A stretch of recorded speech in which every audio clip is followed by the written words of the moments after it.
the famous scoring pylon. One look at that, you know you're in a place that is very special indeed, as we are. It is the Indianapolis Motor Speedway, and we are here for the season finale doubleheader races for Pirelli GT4 America Sprint X Championship. Hi, everybody. I'm Greg Creamer, joined by Calvin Fish. Ryan Marine down in the pits and on the pre-grid here as you take this beautiful look down the main straight at the Indianapolis Motor Speedway. Of course, this weekend we're here running on the infield road course. Today it's the 14th of 15 rounds of the championship. And Cal, as we come in here, we look at 3 different classes in the Sprint X category. One of them's been decided, but in the other 2, this season has been mega.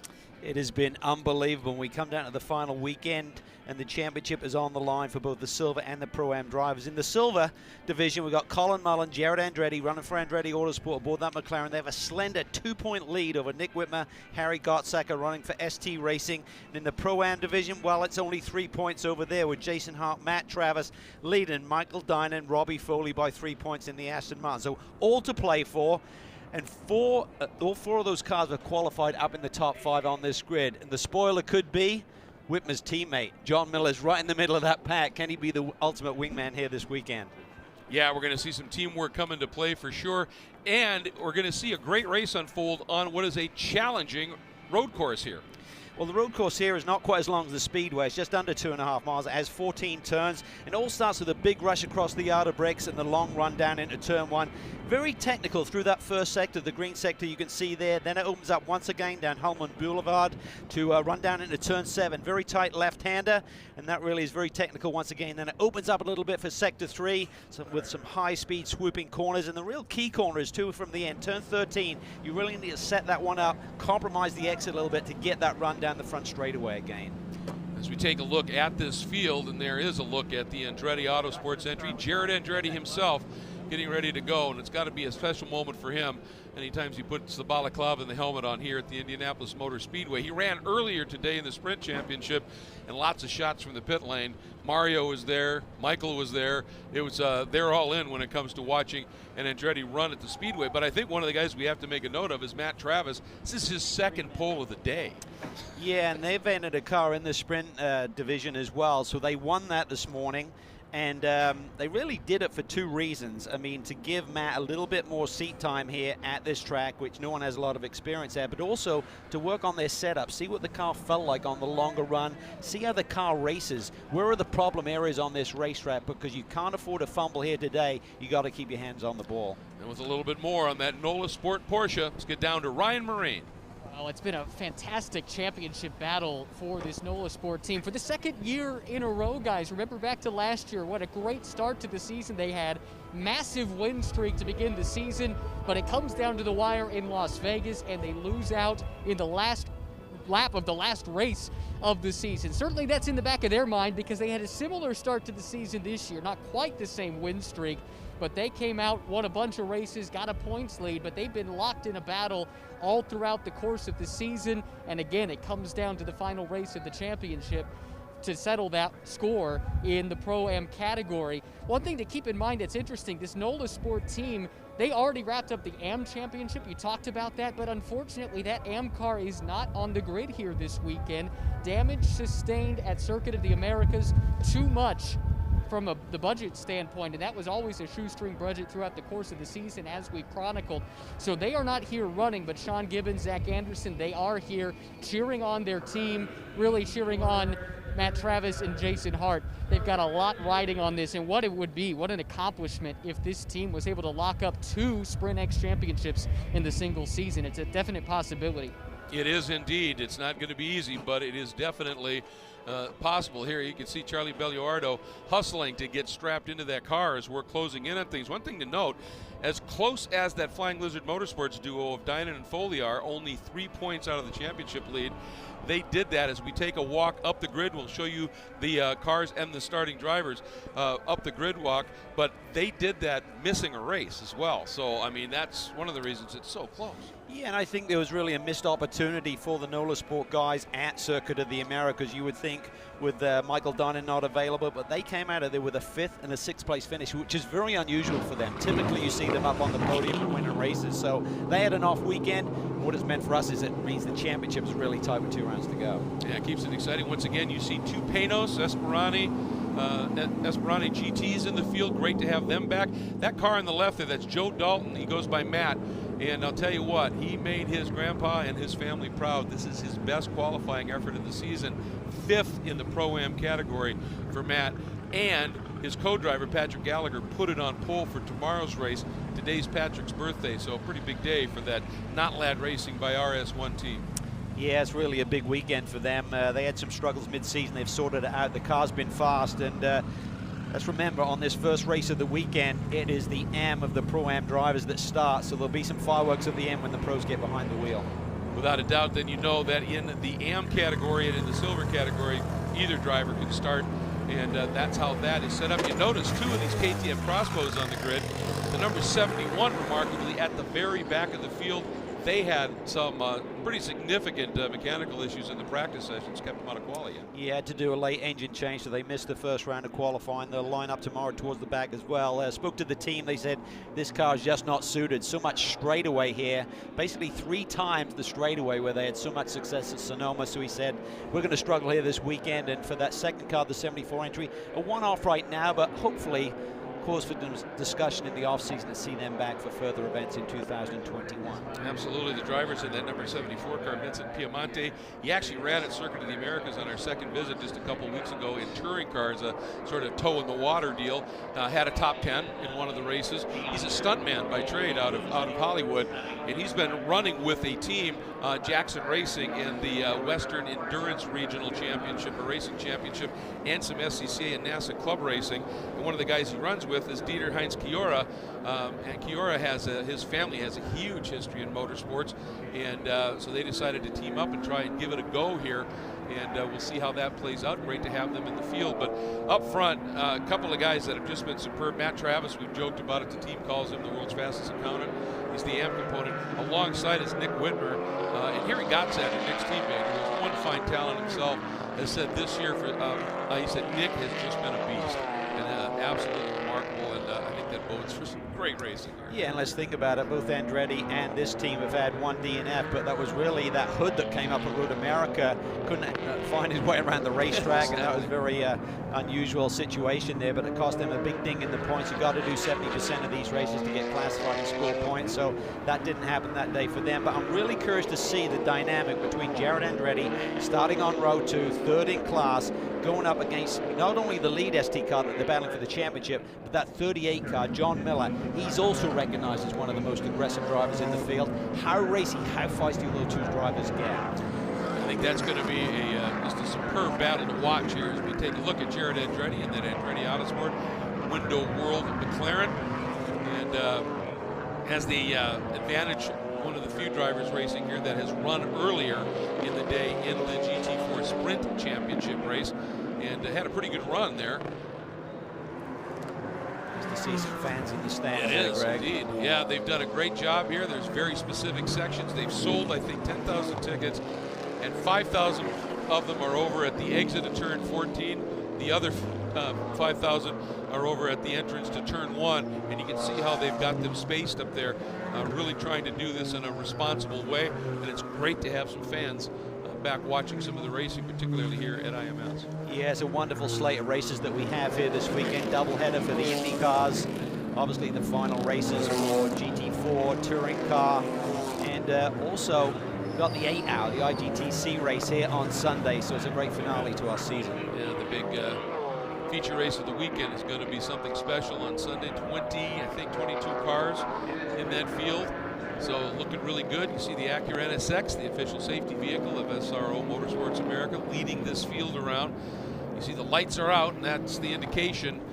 They said they go out between turn 6, which is the exit of that quick left-right little flicks. You can't even really call it a chicane. And then down, as you said, in the heavy braking zone down here into turn 7.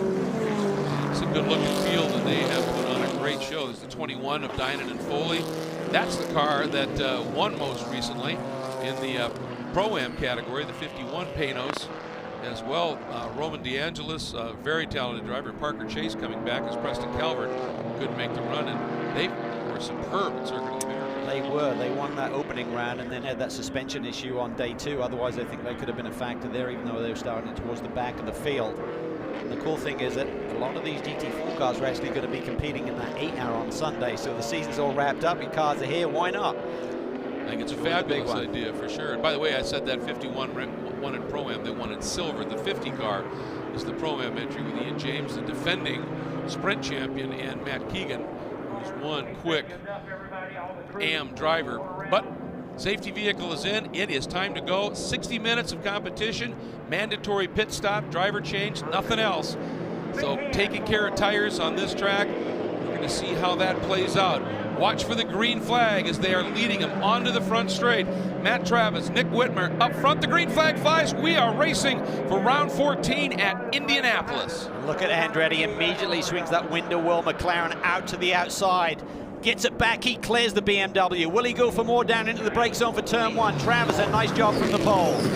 Oh, and look at this, Andretti trying to return the favor that Travis laid on him in the sprint race. And the two team BMWs, almost a little bit of a moment there. So far, close action, but everybody getting through at this stage, Cal. And it's only in the low 60s ambient temperature-wise, so everyone's got to tread a little bit carefully on these opening corners and opening lap. Boy, look, as you pointed out, Andretti, he gets up on the wheel right away, and he is in full attack mode already. Moves to the inside now of Travis as they head down into turn 1. And for Travis, he's got to be mindful that's not a car running in his class. Better to let the ultra-aggressive Andretti go. Oh, he's in deep. He is in too deep. He just keeps it together and stays out of the grass. That allows Travis to get a run on him. These are two guys embroiled in a championship, but not in the same class. How much quarter? There's a contact! Oh! That is absolutely huge in this championship for the Pro-Am class, Cal. Yeah, and that was the overlap between two classes there. Now the two ST Racing BMWs go to the front. Is John Miller in front of his teammate Nick Whitmer as Travis now. You can see the broken side view mirror. Andretti, they're really aggressive on the opening lap. Looking for more, almost gets into the 28. This is incredibly hard action for drivers in a championship battle, particularly between two guys that aren't in the same class. That one has me a little befuddled, to be honest with you. So as a result now, it's John Miller leading, and his teammate in the 28, Whitmer, who's in that points battle, sitting behind here. And now Andretti coming back up, solidifying his hold on what I was going to say. Everyone trying to slide in. Foley there, just trying to stay out of the carnage right now, I feel. I got that would actually be Dynan. And then there's Matt Dalton and that number 33 having a great battle. But let's go back and watch this. It's so tight. Yeah, and that's a wild one. They may just call it a racing incident. I mean, Matt really didn't give him the inside lane there. I mean, certainly he had a half a car length on him. Jared just stayed there and had nowhere to go with it. It's a tough one for the stewards right there. Yeah, it really is.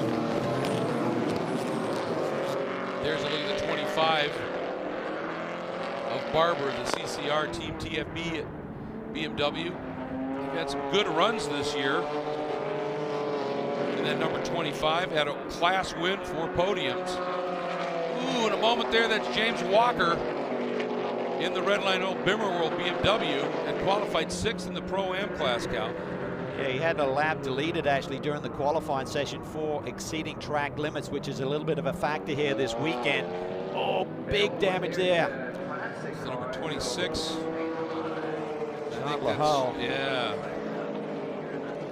Starting Toby Grahovic, the other driver, that is one of our silver category cars. Pretty good damage to that right front corner. Look at this now, Whitmer coming up. And I think Miller letting him go. Now it's wingman time. Yeah, it really is. Michael Dynan here. Correction, it's not Robbie Foley starting this race, of course. And he had a moment earlier in the sprint race here today, so he's probably been thinking about that one. Getting ready for the start here today. Don't throw it all away. Championship is on the line. It gets pretty feisty here through some of these corners on that opening lap when everyone is so close together. Just clears the Panos. The 51 of Parker Chase keeps the pressure on, and Parker Chase has no interest in the championship. He just wants a result here today, drafting down the back straightaway. That's Holman Boulevard, and now he switches back to the inside. what a move.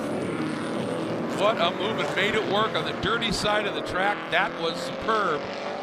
Dynan had led him across the start-finish line, was in front of him, so Parker was attacking. And boy, did he make that move. That was, literally, that was the sold him the dummy move. Yeah, that was sweet. Wow. So easy to get it wrong. If Michael's on the brakes a little bit harder than you anticipate, so easy to turn someone when you try and swing across their rear bumper like that, but Parker just executed it perfectly. A lot of confidence with that team. Great to see the Panos back in GT4 competition. A couple of titles last year with Ian James winning the sprint class and Preston and Matt Keegan winning the Sprint X AM division as well. You mentioned Preston, that's who was originally slated to be in this number 51 car, but in another series had an incident and hurt his back pretty badly, and he's recovering. He's going to be fine, but he had to step out of the car for the rest of the year, so they got Parker Chase to come in. And Preston, we miss you. He's been such a strong part of this championship and this series for so many years in various different machines. And hope you're watching and cheering on your car. And watching the comeback drive now, the number 47, Matt Travis, has just picked up a spot. But boy, does he have work to do here, coming from way, way back in the field. And as we're watching him come through the field, what's the reaction from the pits, Ryan? Yeah, the team, first of all, told me they did not anticipate that there was any damage to the car. That's the good news. They also said Matt did not say anything on the radio. I can imagine, though, that red mist is settling in behind the visor a little bit. You see him on the attack right now. Boy, oh boy, this does kind of remind you a little bit of the way that the last season ended in Las Vegas last year, of course, trying to chase down Sean Quinlan, as I recall, in that final race and having an issue in the final lap trying to win the championship. But as you look at Jason Hart there, his co-driver, he told me they did talk a little bit before the race about not being too aggressive, keeping the championship in mind, just trying to have a clean race. He really didn't feel like Matt was being overly aggressive. In his mind, that's how he explained it to me. And they felt like they were sticking with that game plan, but unfortunately it just went wrong for them. And right now, unfortunately for them as well, their championship rivals are up towards the front. Well, the irony as well is that Matt Travis made a move on Paul Terry in that exact corner, turning Paul Terry around earlier in the day and didn't get called for it. Got a warning for it, but didn't get called. And I would say that Matt Travis gave Jared Andretti even less room. You know, I mean, he really just run him out of road completely. You know, was it legit? Should Jared have backed out of it? Well, I think at this stage of the year, you know your competitor, Greg, even if you're running a different class, you know Jared Andretti typically doesn't back out of any situation. So if you've got a championship on the line, give him a car width. Give him some room. No, I think that's absolutely right. And like I said, fighting him that hard when he's not in your class, I just didn't quite understand that.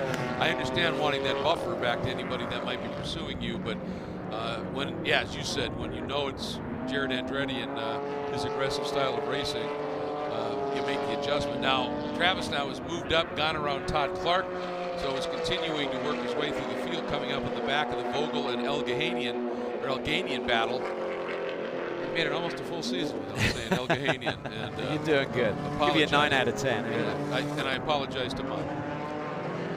This is that exactly Andretti heading into the pits, or did he just run wide? Well, he runs really wide through that corner. Yeah. And we saw that in the sprint race. He uses all of the road coming out of there. No, he's not there. Yeah, he's a yellow. There he is. He is in the pits. So maybe there was some damage from that incident with Safety Travis. car is out. It's got to be for Chandler Hull's car over basically at the exit of turn 12. They're saying car 36 incident responsibility, so this is a drive-through penalty, I believe. Oh boy, that's a tough one. Yes, it is. And I think that might be also, Cal, and correct me if I'm wrong, but when you allow the curbs to be, you know, if you could be so far to the inside of the corner that you just need your lefts on that curb, somebody then, I don't think they have a big issue taking their rights to the curb if you're on the inside because you're there. Yeah. So I think that might be just sort of a little domino effect here. But perhaps. Yeah, that's a really good point, Greg, because, you know, that is out of bounds in terms of putting the car all the way to the inside. I feel he had nowhere to go. I think if Matt had just given him a little bit of room, that would have been unnecessary. I think from Matt's perspective, he's thinking, listen, I've had the pole twice here today. I have a fast race car. I'm really dialed into this racetrack. I don't want Jarrett's potential pace in the early part of this going to create that compression where the other competitors can be around me, even though they're in different classes. So there's a lot going on. There's a lot of ramification here between the two classes running this closely together. And just want to point something out here, because I've just been impressed with how much speed this guy's picked up. That Aston Martin, or 2 cars behind this Aston Martin in the hands of Michael Dinan. Matt Dalton, Cal, he is sitting up now in 7th overall, 3rd in Pro-Am, and is turning, I mean, look at that lap he just turned, a 1:33.7. That is just remarkable. We're going to take a look at what may, oh boy, it was Dalton and Hull. Yeah. Hull getting the worst of that.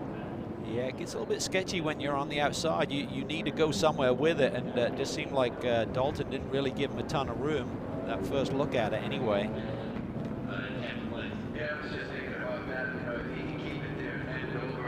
Well, that doesn't affect us. Well, it won't. It's been just an amazing drive. And like I said, Matt has very little racing experience, but he's got a great tutor in Patrick Gallagher and that RS1 team. And I've just been so impressed with what he's doing this year. There's the number 71 of Alganian, so they've made up some pretty decent ground. From whence they started at the very back of the field, they're just a few spots out of the top 10. Still down in their class, just a little bit, 5th in the silver category. There's Jared Andretti all the way at the tail end of his pack. Now, my concern is, did Andretti get into the pits before that caution came out? Because you can't do a drive-through under a full course caution. To check in with Ryan, he's down with the team. Maybe we can find out an answer to that question here in just a second. We've got his co-driver, Colin Mullen. And Colin, sorry to put you on the spot here, but do you know if you were able to serve that penalty before the full course yellow? To be honest, I don't know. I know Jarrett was committed to pit lane. He was in the, I think, past the control line before we got the call for the full course yellow. So I'm assuming that we would be okay, but you know, it's up to the up to the mercy of the race director at this point. So the yellow would obviously help us out a lot. We're in a tight battle for the silver class championship with the 28 ST BMW. So hopefully we can bring home a good result for our Window World McLaren here this weekend, but we've started off on the back foot, so we'll see what we can do here. Yeah, definitely embroiled in that championship battle. What was the discussion coming into the race about racing cars that are not in your class? Because the contact that we saw, yeah, it's for the overall lead, but not for the championship. Yeah, we absolutely still want to go for an overall win here. You know, we've missed out on that the entirety of this year, actually. We haven't felt like we've had the pace to really compete for those overall wins yet. So, you know, I think Jarrett took that risk, you know, knowing that we might have a chance at it. So, you know, it is what it is. You know, they were just racing hard at the end of the day. You know, it's unfortunate for us to have the penalty, but, you know, we're also sorry for the NOLA Sport car. We know they're in a fight for the championship as well. So the race director made the decision, so we'll just, you know, work our way up from here. Well, last thing, we know that when you do get the chance to get in the car, you're going to have to be charging. How do you prepare yourself for that mentally, knowing you got to get to the front to keep the championship in play? Yeah, absolutely. You know, we're going to be pushing as hard as we can. Either way, we still have another shot tomorrow. We feel like we have a decent starting position compared to our championship rivals. So we'll see how the strategy plays out. But I think today we're just going to focus on salvaging as much points as we can, and then going into tomorrow where we can really go for a class win. Thank you.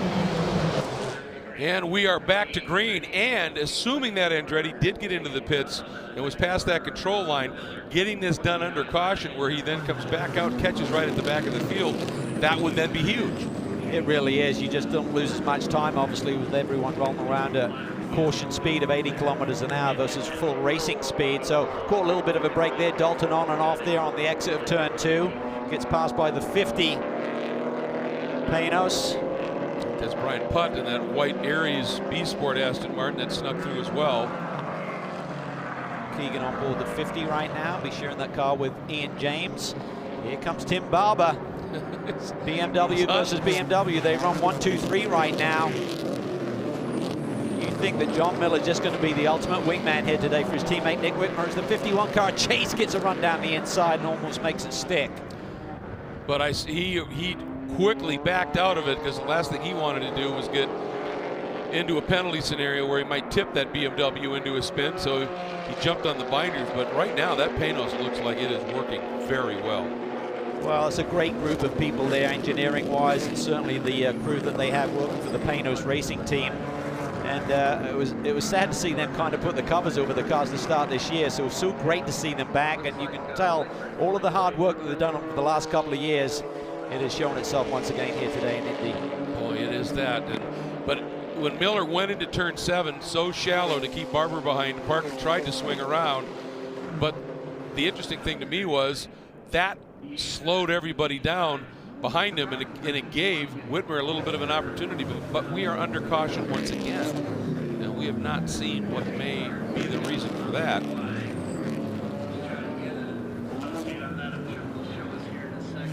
May have happened off our screens. By the way, I do need to say it. I think the award, not that there is one, for best graphic package on a car this year has got to go to those 2 SD Racing entries with the Van Gogh Starry Night livery on those GPI Biotech BMWs. Yeah, congratulations to Ken Tan, the team principal there, for putting such a tremendous effort out on the racetrack.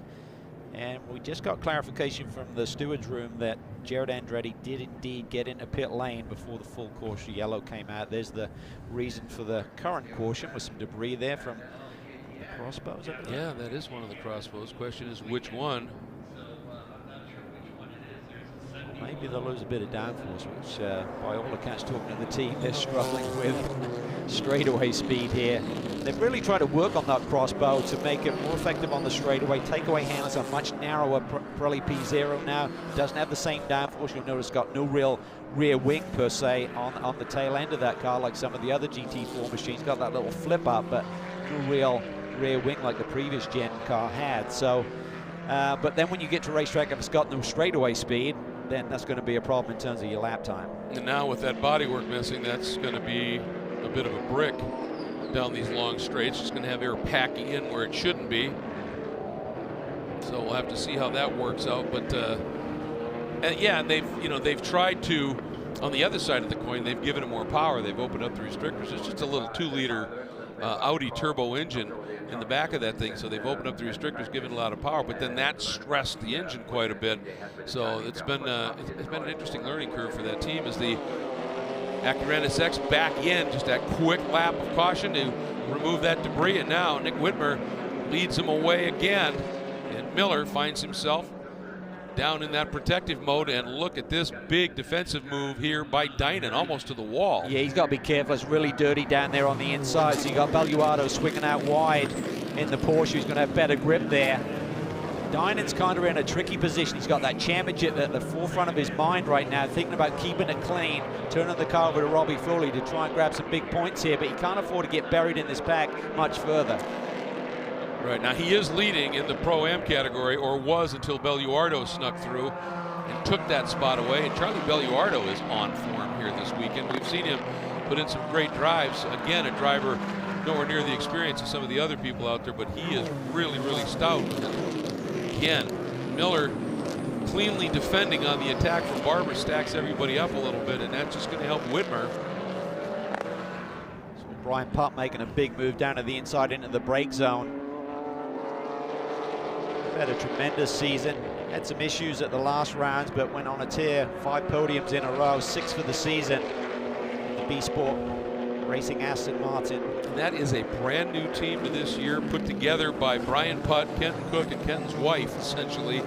Now they've got a great group on that team, some real talent in terms of the engineering and the wrenches department, but it's still a small team compared to some of the others.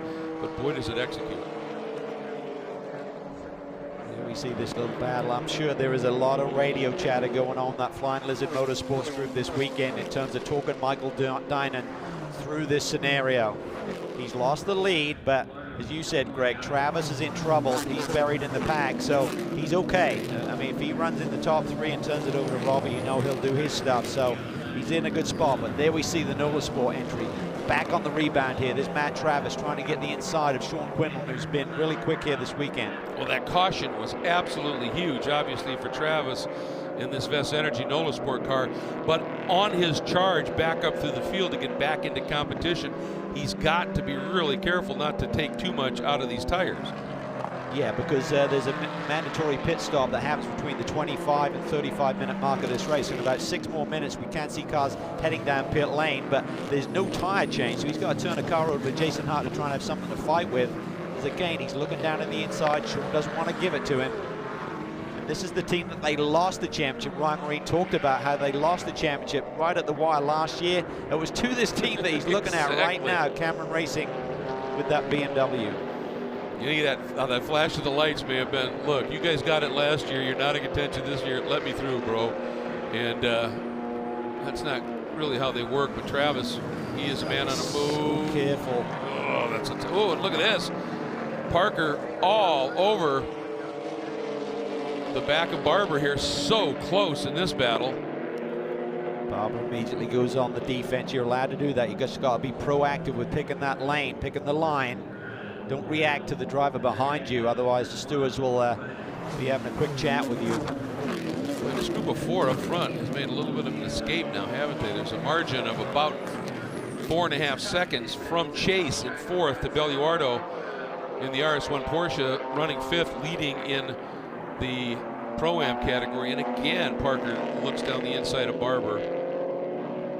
Yeah, and I'd anticipate, just with that yellow and the fact that the field is pretty well stacked up, we may see these silver drivers that are currently behind the wheel stay in the car a little bit longer, maybe towards the end of that 35 minutes rather than the beginning of the 25 to 35 minute window. You don't want to come out and be jammed up in the pack. There's that gap I was talking about, Belluardo with Dynan all over him. Dynan, a really aggressive move to the inside. Michael. Belluardo would not necessarily have even known he was there because he was already looking into that next corner.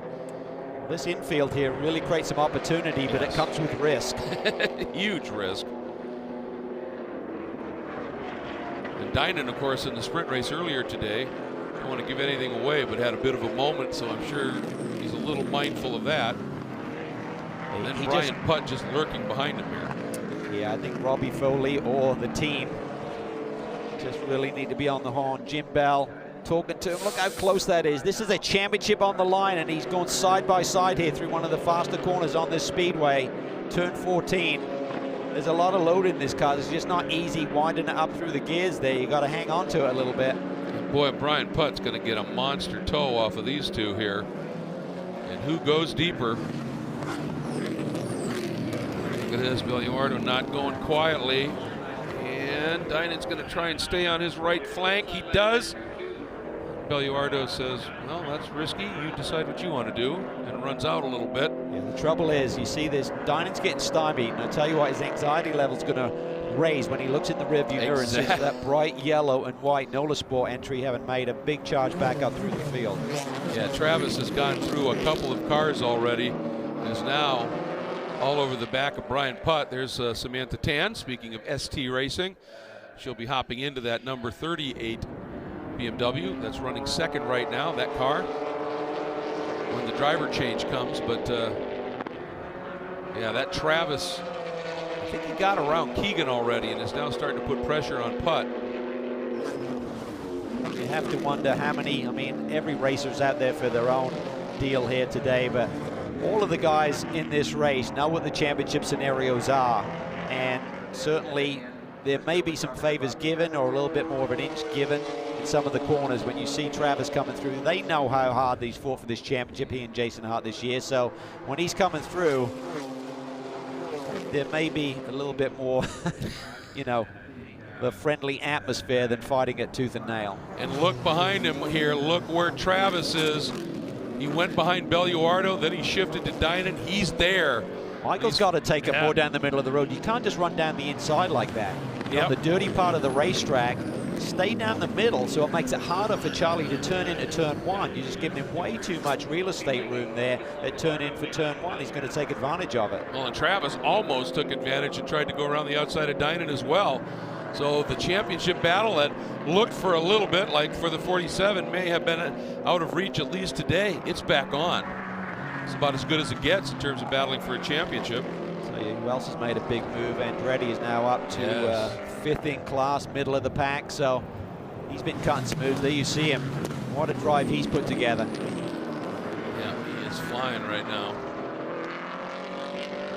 Oh, and again, Dynan looks to the inside of Belluardo, and Belluardo having none of it just turns in. But every time Dynan gets to the inside and then has to check up, it's killing his momentum just a little bit. And at some point, Travis will just say, well, I've got to jump on this opportunity here. Travis may be doing it right now. He made this pass before, down to the inside of 12. Hits that curb, but hangs on to it, Cal. Wow, that is putting all on the line. Michael Dynan, 15 wins on the year, 5 in Sprint X competition, 10 in sprint. But I don't think he's been put in a pressure cooker situation like this all season long. I would agree, and I'll tell you, a superb drive being put in here by Brian Putt. I think Jared Andretti's going to go by, and he's not going to worry. They're not in the same class. But Brian Putt, 4th in Pro-Am right now, and he's put on a nice run up through the field in that white Aries B Sport machine as well. Well, for Jared Andretti, that subsequent yellow was the ideal scenario when you're coming through from the tail end of the field to make some moves. You see Dynan really swinging out wide. He tried to make this move earlier in the day. It didn't work. He had contact. Now he's out in the gray. He's got no grip out there. Travis is going to get a run on him. But he carried so much speed through the exit at 2. It was just remarkable. But that little bit of loss of momentum. Here comes Travis. He's up on the outside. He's got a nose ahead. It's a breaking duel now, and Travis wins it down into 7. Runs a little bit wide though, and Dynan looks there for a second. Travis covered. He did. So you're looking at 1st, 2nd, and 3rd right there in the Pro-Am category. You got Jared Andretti giving chase. He's 5th in the silver division. Top 4 right now on the road. Of the top 4 in silver, Jared Andretti playing catch-up. Just to get back to that scenario, it was perfect for Andretti because he'd cut through a few cars and then he got another stack up with a yellow, Greg. So that's how he's able to be in this position right now. And he has taken advantage of it. And pit window's open and everybody comes in this group. Boy, they wasted no time. That's almost a stack up. Unbelievable. Wow, got to get it down to 50K by the time you hit that stripe.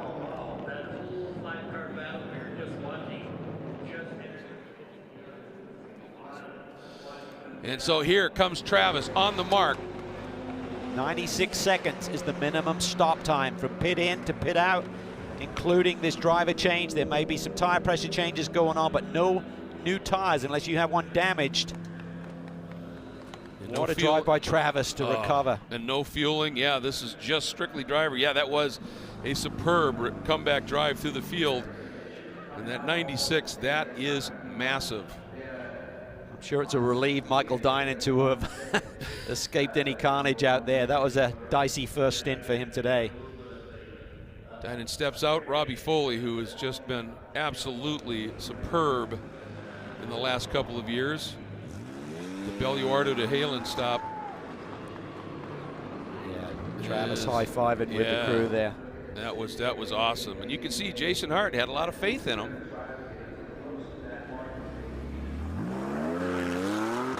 And out we go. Long pit lane here at Indy. Hugely long. Unfortunately, all right. Wow, a really long stop. Dalton to Gallagher, unfortunately. And 96 is the minimum. Yeah. All these cars we're looking at right now, 92, 93, counting up. Oh, the Dynan to Foley, they're going to have to use their joker, Cal. Yeah, 3 tenths under the minimum. Everyone else in the 137, so about a second and a bit over the minimum. So you can see there that Dynan has turned it over to Robbie Foley. He's got pretty good track position. And in front of the 47. Exactly. That's the pit stop delta time, or the delta between their pit stops, should I say, being a little bit different there, and it's given Robbie Foley that edge. Well, Travis to Hart was 97.3, so that basically second and a half difference in There it is. You can see it change of position, and that was massive. You know, somebody's not going to give any thought towards the championship right now. There. That's Jan Halen in front of these guys. That's true. Yeah. He's out for one thing, to win races. He's going to be a busy boy this weekend, isn't he? He's going to be running in the 8-hour as well. But yeah, this is going to be just fascinating here. But look here, Colin Mullen is right with this group. So a great pit stop by the Andretti Autosport Group. They ran one at a 97.0, and that's put them right in the mix here with Colin Mullen putting together a really good outlap here. Must have had some clean air, and he's got himself right back in the mix. I'll tell you, when Ryan asked Colin about, you may have to charge, what's your mindset and everything. Colin has proven to be, I think, one of the great teammates that you could have behind the wheel of a car. Fast, clean, doesn't make mistakes, and Whitmer's in, and Ryan is there. Slides to a stop, does Nick Whitmer, part of that famous Canadian Whitmer racing family. It's Harry Gottsacker installing himself behind the wheel of the number 28 BMW. Championship implications depending on how this stop pans out for the ST Racing team. And remember, that it has not been a perfect season in pit lane for ST Racing. You guys can talk more about that later. Very smooth so far here, though. Harry gives the shake of the head. He says he's ready to go. They're waiting. That is a good sign. Service done well before the minimum is met. So he is going to wait and be released. Now we just got to wait and see where he reinserts himself into this battle on track. Wow, the way they're sitting, they got that driver change done incredibly fast. And I don't know about you, Cal, but it almost looked to me that Whitmer was out of the car before the stop. I think he was ready. It was unbelievable. And I like this move. You know, Nick was in a rhythm. He had the track position. But the one thing that can burn you is if you suddenly get a yellow when other competitors like Jared Andretti switching over to Colin Mullen have already made their pit stop. You stay out there. You're in what we call the danger zone. And suddenly get a safety car out there, all of that gap is going to be erased, and you will lose that track position. So I like the call. Kept him out there just for a couple of laps, brings him in, gets a nice stop done. And I'll tell you, the other issue for some of these guys, as I believe now, that is Samantha Tan has taken over. There's that. No, that's Gottsacker coming out. Gottsacker coming out. Miller so has stayed out. That's yeah, it was right. a relatively slow stop, so that's just put them down a lap. Not a huge factor because the cars in front of them have to make a pit stop here. John Miller now leading this race in the sister ST Racing car, and Parker Chase giving chase. And just relentless at that. Panos is working, and Miller doing everything he can to try and shake that draft a little bit. Parker, he's straight line to the apex here before. It's not going to go as easily on John Miller. No, and Miller and Tan are in a little bit of a battle themselves with the 71 car for third in the championship standings. Look at Parker, he's got the inside. Miller has to give it to him. That was nice. That Panos is hooked up. It is stuck. Just looks up in his rearview mirror, sees where John is. They could probably go one more lap after this one, possibly. Be safe. See the time counting down. You just got to be on pit lane. You don't have to have done all of the service, but so by the time the clock counts down to 25, you can stay out. But they're playing it safe there. As you can see, they both peel in. And that now puts Harry Gottsacker back on the lead lap. Now, if either one of these two cars can execute a pretty good stop, they could leapfrog around Harry Gottsacker for the lead after everyone cycles through. Barber stayed out, though, didn't he? He is pushing the limit just a little bit. Why not? There. Yeah. I don't think you can do two, but you can certainly do. And the interesting thing for the Hart, you talked about Halen, but then Hart and Foley, but behind them is Kenton Cook, and he has been rocket fast here. And let's get back down to Ryan. There comes the second ST Racing car. Samantha Tan will take the final stint here today in the first of two races this weekend that will settle the championship standings for Pirelli GT4 America. It's been a really good year for Samantha. Her driving has taken a big step forward. Drivers throughout the paddock have been talking to me about the kind of progression they've seen from her, and I think her co-driver John Miller deserves a lot of credit for that. Working to get her installed in that race car, looking very calm, very smooth. That's what you want to see. So we'll see here in a moment as they finalize getting her in, shut the door, and now we wait and see on Samantha Tan. Well, thanks very much, Ryan. And you know, Cal, at Road America that first day was wet on the track, and Samantha had had a big shunt there the previous year, and she was a little bit cautious that first day, and she decided enough of that. And the second and third days, that was, I think, a big change day for her, seminal moment, because she got downright feisty on the track and started fighting like we're seeing right here. Talk about feisty. That is a big move down to the inside, but you know, got Michael Cooper behind the wheel of the 30 machine. He's no easy picking. No, Ian James, the defending sprint champion in the 50. Greg Leafouche, Bill Oberlin, and Andrew Davis. Now that's a cue. I'll tell you what, Oberlin and Davis seem refined. They're like magnets this year. They always seem to find themselves battling out of position, sometimes for the win. And this is a pretty impressive run that we're seeing here for that Flying Lizard McLaren. That was nice by Big Oberlin there. Just kind of almost side draft the Cameron Racing BMW and just sneaks in front and threads the needle there. Ooh. Just close to a touch. That's got a run on Cooper down to the inside. And see, there's the difference, isn't it? Cooper gave him the room. Just even if you give them half a car width, and then they can use a little bit of curbing if they need some extra room, but don't just shut the door. Yep. And I'll tell you, I was looking at some of the stats here, and one of the ones that really jumped out at me, Andrew. Big move down to the inside of Cooper. That was sweet. And Cooper trying to counter move. He's going to try and force it. You saw him dip the brake, and then he thought, no, I've got enough momentum here. I could maybe make this work. Oberlin skates a little bit. Oh, that's just beautiful driving between those two. Ooh, well. And look at Davis gets down to the inside. Does Billy know he's there? I'm not sure he did. No. So engrossed in his battle with Cooper there, I'm not sure he saw the momentum that Davis had picked up. Now Davis down to the inside of Cooper, has to use all of the curb to avoid contact. This is just awesome stuff. Top tier pros in every one of these cars right now. Look at Mad Cilliahau. Yeah, he is scrapping right now with the car with the crossbow with the sort of wacky arrow right now. Am I seeing a little smoke from the back of that crossbow? Yeah, they've had engine drama earlier in the day, so hopefully not another issue. They've had turbo issues this year, just trying to really get through some of the durability issues with this 2020 machine. Davis deep on the brakes. Oh, and he runs out wide. Cooper was thinking he was going to have some room, and I don't think Davis was trying to run him out wide. I don't think he could stop. And here we go. That's Cole Serralo now. He's right in the mix. Barber staying out. Got him that 25 in between these two ST Racing machines. And he's having a good run. But what I was going to say about Andrew Davis, looking at some of the stats, he's had 3 overall poles this year.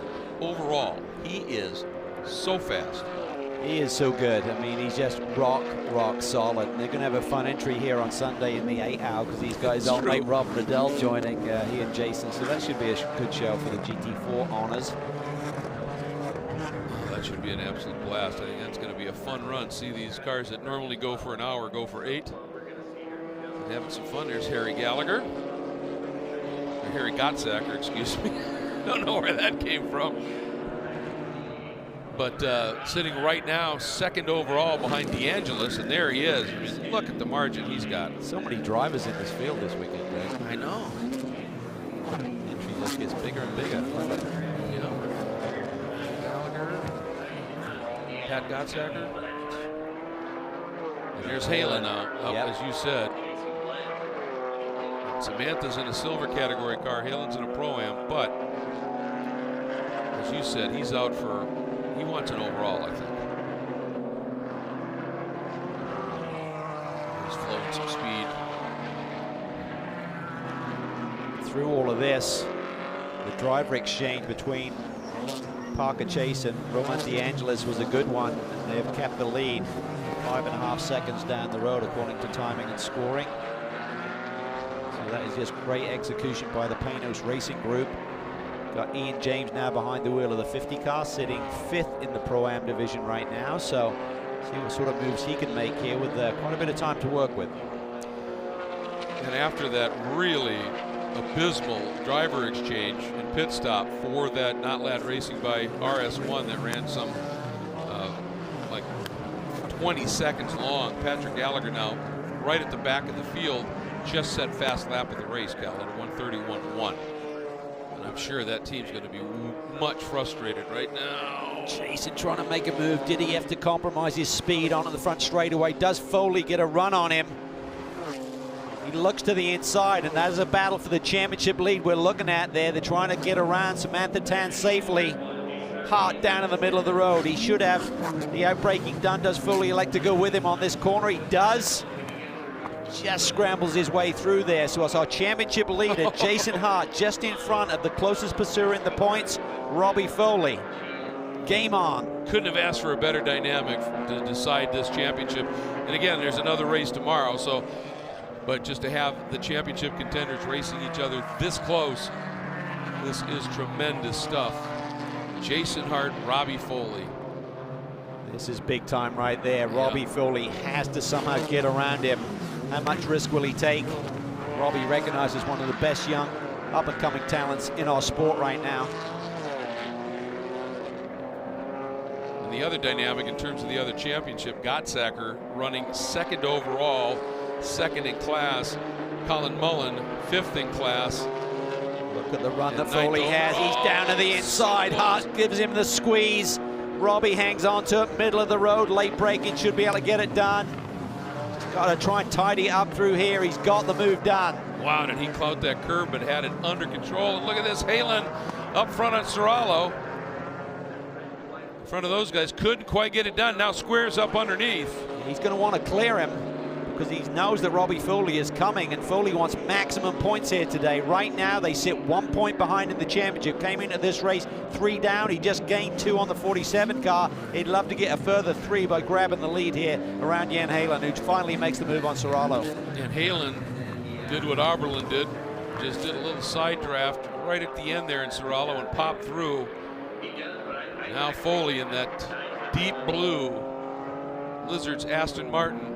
Number 21. I don't know if Cole meant to leave him that lane. No, he clearly did not. I was going to say, was he just letting him through, knowing it's for the championship guys, but he came back at him. Now Foley going to try and get down to the inside into turn 7. Serralo taking that BMW in deep. Correction on the points. They'd be tied right now, Greg. There's a 3-point swing between second and third. So right now, you've got a tie for the championship lead. It'll come down to victories, and that's tied as well. The Foley-Dinan combo have 5 on the year, Travis and Hart 4, so they have the tiebreaker right now. That could be important at the end of the day. You bet it could. And there's Ken Cook, as I said, coming right up behind him. And oh, he dives down the inside. That's a late one. Hart gives him the lane. Didn't want to fight it. I wonder if, I mean, Hart wouldn't have wanted to give the position up, but if it was inevitable, get in behind him and maybe he can follow Kenton Cook through on Foley if Kenton gets up there. And Kenton getting a heck of a tow here. Kenton's car looks really quick.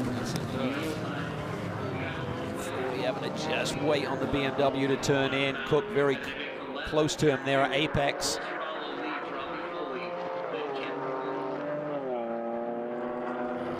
Amazing racing. And again, in the other class, Gottsacker up the road, second overall right now and in class. And Mullen in that McLaren at the back of this queue, now up to 4th in silver. Yeah, it'd be a 6-point swing for Gottsacker and Whitmer over Mullen and Andretti right now, the way they run. The problem for Mullen is he's got a lot of ground to cover to catch those silver machines. The next one up the road is Serralo, so that has potential. But we have a situation where Foley is going to be doing a drive-through for a pit lane infringement. Apparently passing in the transition lane. Watch it here. He was up behind. Pit in is what they're calling it. Yep. And he was up behind Belluardo. And you've got to stay in that fast lane until you get to your pit stall. That middle lane is simply a transition lane, and he drove into it and then passed him. Oh my goodness. Wow, what a critical moment in this championship as the 50 car is around. That's Ian James. Wonder if he got help. He was in a heck of a battle on the back of this pack. I think what may have happened there, I think Belluardo's pit lane speed limiter was maybe set a little bit lower. Michael came up on him, thought, well, I'll just get into my transition lane early. That was Andrew Davis getting into it with the 50 of James. Oh, and Gregory Foge sits over in that, the MotoGP chicane, essentially, when they used to run that here, and that Cameron Racing Products BMW. Flying Lizard Motorsport need a yellow in the biggest possible way. Yeah. And if they don't have that yellow called by the time Foley gets to turn 13, pit. Get it done. Meanwhile, Halen, well, he's just flying right now. He's on form right now. He's getting a lot of seat time. He led brilliantly in GT World Challenge at Circuit of the Americas in the second round. And here we see that yellow, which is exactly what the Flying Lizard Motorsport Group needs. There's only 15 minutes on the board. So we see Andrew Davis now in pit lane with a GMG machine after that incident with Ian James. Assuming that he got in before that caution was called, it certainly looked like it because he was already up on the jacks. If there's nothing seriously wrong with the car, he can get to the back of this queue. There's a lot of cars to come through, but they seem very concerned about something underneath there. Yeah, maybe the toe link. Yeah. So DeAngelis had opened up a pretty decent little lead here, and that's going to evaporate now. But let's get down to Ryan, a little information on what may have happened to Greg Leofold. Checked in with Stephen Cameron, and he said that there was some contact that led to a punctured radiator and also some suspension damage. So unfortunately, their day is done. I wanted to throw something at you guys, though, regarding the pit lane incident that we saw, the penalty stemming from the Lizard car passing the RS1 car. Didn't we see something with the RS1 car on pit lane being passed, and that led to some contact back in Sonoma? Does that ring a bell to you guys? Yeah, I think we had like a gentleman called Vesco involved in that one. I think that confrontation continued for... That was Halen v. Vesco Saturday night. That was, and that was a bit of almost argy-bargy in pit lane, so that was not good. Here it was just simply he just moved over. But that transition lane is strictly for that, and that's the issue. Oh, and Ian James out. Ian Keegan had a good run going. It's disappointing. It sure is. Great to have them back in the championship. Oh, yeah. They're quality people and a quality team. Yeah, I mean, I think that's just an unfortunate scenario for Michael Dinan. I mean, I think that they probably had their setup electronically in terms of the pit lane speed limit a little bit closer to the 50K margin, and if the car in front of you is a K or 2K off on that, you come up on him and he's just thinking, well, I'll just continue my speed. I'm not speeding on pit lane. I'll just use that transition lane. I think if he was a lot closer, maybe half that distance, they'd probably let him go with it. It's like, okay, you're getting ready to get in the box. But he kind of ran, you know, probably for about 5 seconds there in that middle lane, and they didn't like it. Yeah, it was a good third of the pit lane. He was trundling and executing a little pass there. And of course, you cannot do your drive-through under a full course caution if he's already in pit lane when the caution came out. That's what I was talking about. If that caution came out just a little bit later and he got around, that would have been the time. But as such now, he just has to deal with it. But what a blow in terms of this of the championship. Yes, there's another race tomorrow, and you never know what could happen to your competitor in that race. But this is going to be a tough pill. And the problem is now you do that. The drive-through when you get back to green, instead of doing it and then coming out and maybe being, you know, just 5 cars behind where you went in, depending upon the gaps. Now you're at the back of the entire queue. Yeah, and they typically don't reverse them. Once they're posted on the time and scoring screen, you don't typically get them reversed because other teams can play their strategy based on what they're seeing. So it's unfair on the competitors to say, you might say, hey, let him go, he's going to get a penalty. And then if you rescind it and you reverse it, then that's not right. So they'll have discussed it heavily. They know the implications, the stewards do, of what the championship scenario is. Not that that will really play a factor in terms of whether it's right or wrong, but they want to make sure they get it right. Exactly. And for the Flying Lizard Motorsports team, I'm sure they were irate, maybe wanted to fight it a little bit. Didn't bring Robbie in immediately.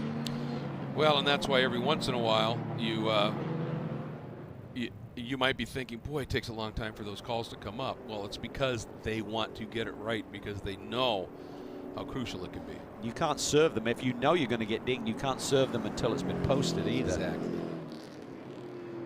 So, whew, I didn't expect this much drama here today. Not at Jim all. Bell, screen left as we're looking at him, Michael Dinan behind.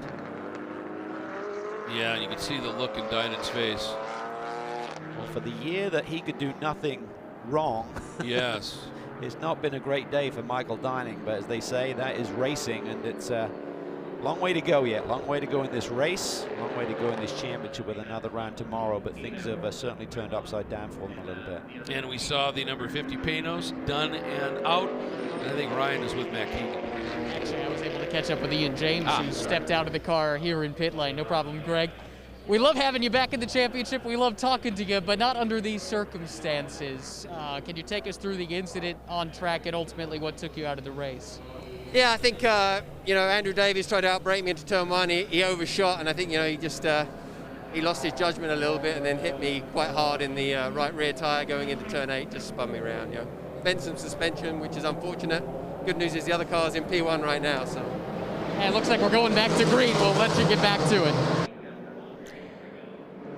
It's unfortunate, and you saw that face mask at Galaxy on it. That's Galaxy Trading Technology that had played a huge role in allowing that team to get back into it here. And speaking of huge roles, look at this, Jan Halen trying to get down and go to the overall lead, and he made that work, Cal. And look at Kenton Cook. He gets through on Barber as well, and Foley. Colin Mullen there right in the mix as well, so it's getting feisty here with a few laps to go. How bad does Roman DeAngelis want this win? And Gottsacker. Look at Colin Mullen. What a move. Now, he was a little wide there, but if he just had those right side tires touching that curb, he's okay. I think you could see the angle of the front of the car there, like the right sides were up on the curb a little bit. Oh, Hart's in super deep. Can he keep it together and not turn him? That was tight as well. Jason Hart, brilliant job there of keeping it all together. I thought he'd overcommitted. Clears Serralo. That was a big moment indeed. And of course now Hart behind Mullen. That's not the same class, but Hart is trying to get up as close to Foley as he can, and I'm sure they're telling him that Foley should be coming into the pits. I think once the caution's done, if that has been posted, you can go by start finish twice. That's it. So let's see. He's coming in. Looks like it right now. He's certainly in. Found a lot of the handling. Yeah. Looks he's rolling some speed. Yep. So this will be a drive-through. Got to be very careful now to not speed while you're doing a drive-through. It's one thing the drives will practice during the practice sessions is coming in there hot, being able to get it well down. Dates back to the Michael Schumacher days of executing everything to the nth degree, pit in, pit out. All counts in terms of the stopwatch and the race time at the end of the day. I got to tell you, the first Formula One race that ran here in 2000, I was corner working for fun. As we take a look at the drama here from Mike Dinan, oh my God, look at that. He is just absolutely gutted. And after the rough race this morning as well, to see that happen. Oh, huge emotion. Huge emotion. DeAngelis there swinging around.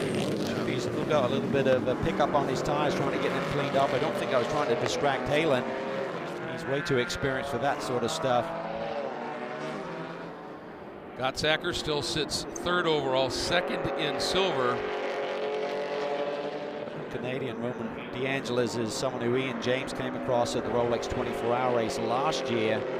Really liked what he see and has really tried to help him out in terms of opportunities. Look how deep he can take the car in. The move there by Cook on Gottsacker. Cook's car looks amazing. It is dialed, yep. As I said, small team, but boy, do they have an engineering and mechanical cadre in that B Sport pit. A wheel member behind the controls now as well. Well, that's true. That's true. He is special. And then Mullen behind, and then that little gap now that's built to Hart. And guess who's coming up? Turning some awfully good laps, Danny Marlboro. He is. Colin Mullen's done a really nice job here. It's a great recovery. Remember the drive-through penalty early in this race for Jared Andretti. Colin Mullen now sits third in class, only one position back of Gottsacker. So that's a 3-point swing. They came into this race with a 2-point lead, so it's going to be really tight if they stay as they are right now. So for Colin Mullen, he'd probably like Kenton Cook here to get around the BMW and then maybe open up the door for him as well on the ST Racing BMW.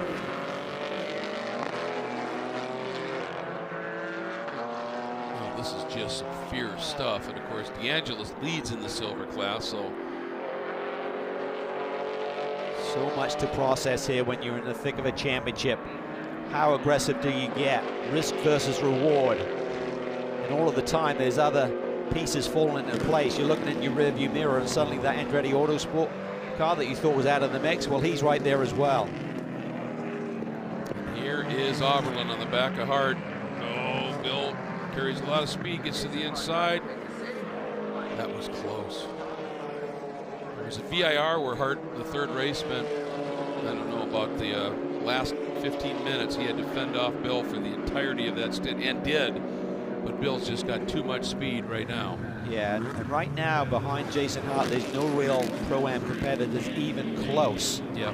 So he can just settle in. He's found a nice spot. He's just got to be careful here. Yes, he would love those additional few points by being on the podium versus P4, but they're looking at the big picture. They came in with the championship lead, and they're going to extend it with the problems for Foley and Dynan here today.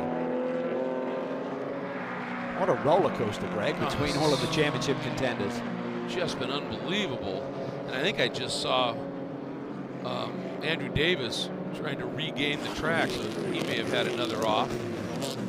Well, I don't think this battle is over. Remember, both Jan Halen and Roman DeAngelis have nothing to lose here in terms of the championship. It's all about the victory, so how much will they put it on the line? They're leading their classes right now, but you know, from a racer's mentality, Greg, they want the overall win. They want to take the checkered flag first. You bet. Both of them, I would imagine, firmly believe their class should be the overall contender.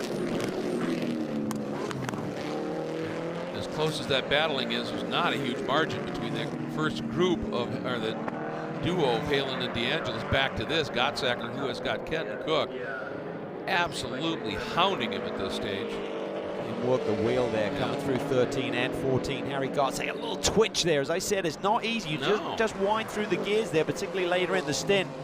The tires are starting to degrade just a little bit. Well, and that literally goes back to that exit of 13. If you're too pinched and you're just feeding in throttle, eventually you got to tighten up or you're going to drive right into that wall. And that's what we've seen happen. I've seen it here so many times. Side by side, DeAngelis to the outside of Jan Halen. Is he going to give it to him? They're going to be up and over the curbs here. He just skips over there. DeAngelis has to use the exit curb. Oh, this is going to get good. This is going to get really tasty, Greg. And you saw as Look at Gottsacker. Yes, diving down to the inside. That is full position for the silver class. He can't quite get it. Kenton Cook gets a run, nowhere to go with it. And all of this side by side now. Mullen right there on the back of Cook again. Mullen's super savvy. He's a really smart young man. He's going to think about the big picture. Big day for Andretti Autosport here on home turf in Indy. And if you were wondering, was Halen that far over? Was he still okay? Yes, because his left side tires were touching that curb per the rules here for the weekend. Ooh, I thought Roman was going to try and squeeze down the inside of Halen. Now he pinches it, tries to get a little bit better drive, trying to set something up down into turn one. Halen goes into the middle to protect.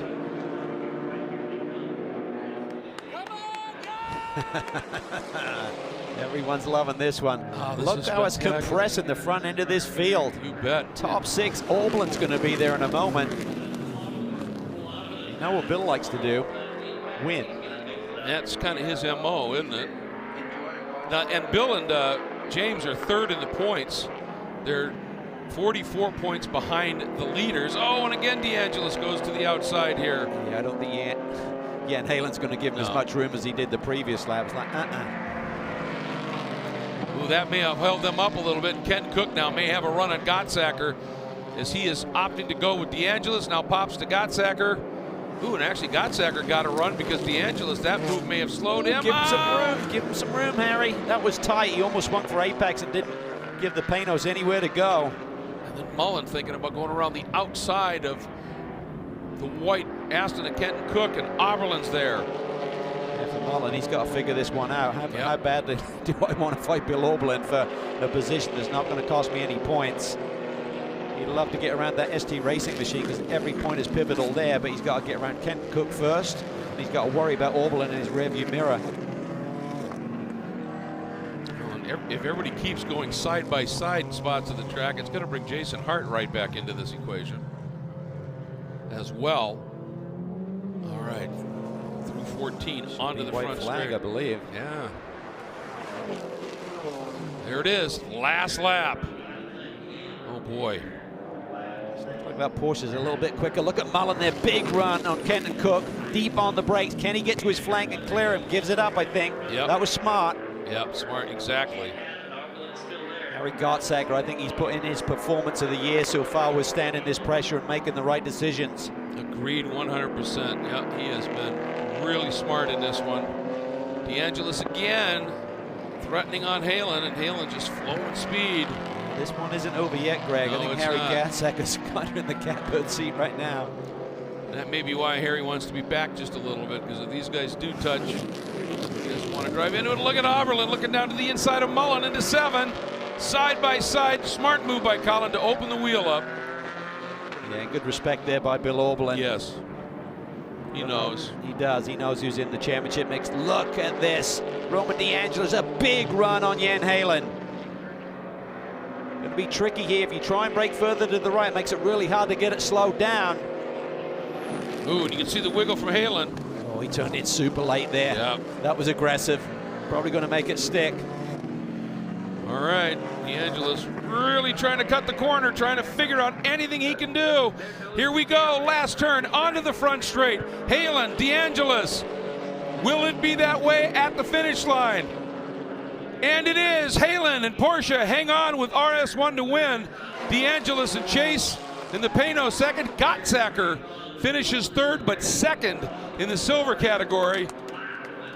What a run for Harry and Nick Whitmer. Kenton Cook and Brian Putt, 4th overall, 2nd in Pro-Am, and Mullen 3rd in silver, he and Andretti. And, you know, for him, after that problem and issue for Jared Andretti, to come back with that kind of a performance is absolutely spectacular. Here's Charlie Belluardo. He is loving this moment, and deservedly so. He drove a great opening stint. And then Hart finishes 4th in the Pro-Am category. Foley's only 5th. So minimal point swing there too, but every point is crucial. Yeah, because the number 46, the Walker family, and the number 46 Nola Sport car finishing 10th overall, winning AM. Right behind them are Todd Clark and Ty Clark in the Motorsport USA McLaren, 2nd in the AM category. Then it's TC and Collingwood in the 69 BGB entry. Then DeBoer and Rappaport in the TRG Fast Life TV Porsche.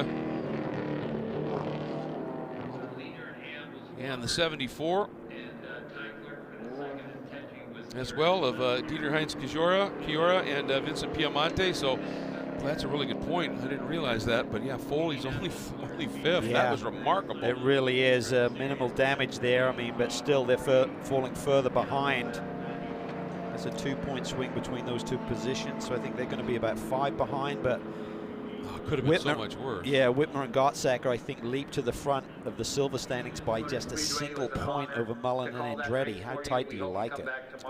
It is on for tomorrow. Wow, what a race. So take a look here at the provisional results, and as you can see, the battle at the front, Jan Halen winning overall with Charlie Belluardo for RS1 in the Porsche in the Pro-Am category. Then Chase and DeAngelis 2nd overall, but winning silver over points leaders Whitmer and Gartsacker in the silver category. That's the Panos over the BMW. Then Kenton Cook and Brian Putt sitting 4th overall, 2nd in Pro-Am. Then Colin Mullen and Jared Andretti 3rd in silver, 5th overall. Then Oberlin and Walker in the number 82 Bimmer World BMW. And then Travis and Hart 5th in Pro-Am. And then you see all those cars in between, and you think, okay, But when you get down to the next page, we're going to see Robbie Foley and Michael Dinan. That's where Pro-Am picks up again, and that's 5th. Yeah, that Wow. is massive. So we don't have to wait long, Greg. It's an early start tomorrow, 8 a.m. We'll have the Sprint X Championship finale, and it is going to be super tight. Believe unofficially 1 point separating the silver leading contenders and 5 point with Pro-Am.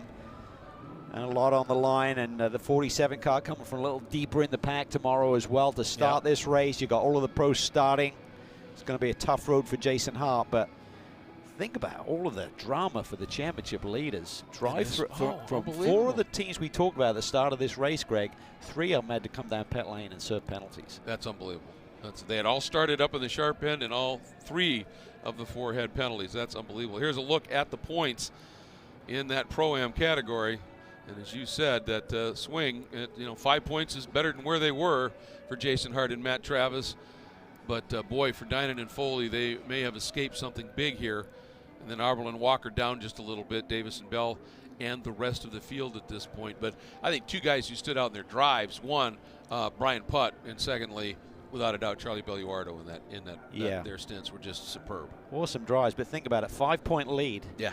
The swing from first to second is 7. Foley and Dinan win tomorrow, they win the championship. On the other hand, with the silver cars, it's whoever finishes in front of the other. It's as simple as that. It's that simple. Wow. Here's a look. You see Indianapolis Motor Speedway, racing capital of the world. That's the museum, and it is something incredibly special. If you've never been here and you're a racing fan, make a trip and plan to spend a fair amount of time wandering through that museum. Wow. What a run. There is Kenton and Brian Putt. What a great story. But right now, we're going to head down to Ryan with Jan Halen. Yeah, hugs all around right here. Jack Baldwin, the class manager, sharing a word with Jan Halen. This has been a long time coming for this team, it seems, and boy, did you have to earn it. Take us through those last few laps and the battle you had with the Panos. Yeah, you're right. This has been it's been a tough year. We had a good start and then kind of lost our tracks a little bit in the middle, but we had a good run in in Coda.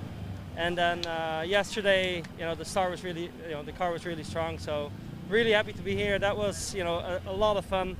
The most fun I've had in a race in a long time. So it was awesome coming through the field. It's nice to race with all these different cars that have different speed in different places. Makes it fun to try and strategize your passes and all. So yeah, I couldn't be happier. Really happy for the team and for Charlie to finally be here. Congratulations on your Thank you. success. We'll have you step to the side. We'll bring Charlie in, and we'll do this spaced out if we could. Thank you, Jan. Appreciate it. Charlie, congratulations. You're in victory lane at the Indianapolis Motor Speedway. Doesn't get better than this. No, it does not. What does it mean, though, to watch this battle at the end? I'm sure that had to be a heart in your throat kind of last 10 minutes. It's amazing. I was standing up on our stand, and it's about 4x4. I think I did 400 laps around. Couldn't sit down, so exciting. We made a hell of a pass on the last restart, and that really trying to get past Jan is a tough task. So I knew we were going to be in pretty good shape. You got some fireworks in store for us again tomorrow? Well, we'll see. We reverse roles, as we know, so if I can do something like that, we'd all be pretty happy. So congratulations. Yeah. Thank you so much. Yeah, he did put in one heck of a run, no question about that. For Jan Halen, who's now a small business owner in Dunedin, Florida, cafe racer, a high-end bike shop, as in bicycles. Got his bike today. Yeah, he was pedaling. It was absolutely spectacular to watch, and boy, did it pay off with an absolutely superb run. Just looking at how they line up tomorrow, talking about the championship contenders. Robbie Foley will roll off second in class and second on the grid overall. And starting to down here, Jared Andretti, Colin Mullen will roll off second in their class, and then Matt Travis, Jason Hart way in the pack. It's going to be a lot of work to do for them. It is indeed. Let's get back down to Ryan. Here to speak with Roman DeAngelis, who was a big part of that duel, gets a fist bump from Kitten Cook. I know you wanted to be overall the winner. You still get the class win. How much fun, though, was it dueling a veteran in this sport like Jan Halen? Yeah, so Jan was always a coach in the series I raced before this, Porsche GT4 Cup, so it's pretty cool to be able to fight with him. It would have been nice to get the overall win, but still have to look forward about the winning class. So, absolutely, congratulations to you. We'll have you step over. We'll come over here to Parker Chase wearing Preston Calvert's uniform. He's got Calvert on the belt down there. Great to have you back in the championship as you were at Coda and back in Victory Lane. This is a good package, it would seem. Yeah, I think so. Me and Roman work really well together. Obviously, we were victorious in the first race at COTA last time out. Yeah, the car performed really good. You know, I was battling with Tim, who has been a mentor for me since I was first started in cars. So that was fun, and then just trying to get up through the pack and pass off the car to Roman in the lead, which was accomplished, and glad we can win again. Good luck tomorrow. Thank you. Well, and that's a good point, talking about the scenario here, because as I said, there's no tire change in that driver change. So the opening stint driver has to be mindful of the condition of those Pirelli P0s when he hands that car over.